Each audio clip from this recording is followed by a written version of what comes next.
باندچی نبی علیہ السلام ولیدو دسی نبی علیہ السلام خیر خو وی این تورید سکے وی خپل کلی ته ځم وی یوه قیمتي خبره درته نه کومه هغې باندچي ته وی کومه قیمتي خبره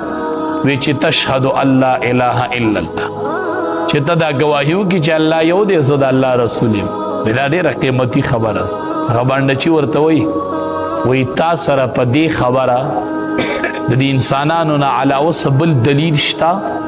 نبی علیہ السلام ورته آو وی سو وی دا پوری د کیکر ونه ولاړه ده د کیکر ونه ولاړه وی دا ونه به درته ووایي وی دا به ووایي وی آو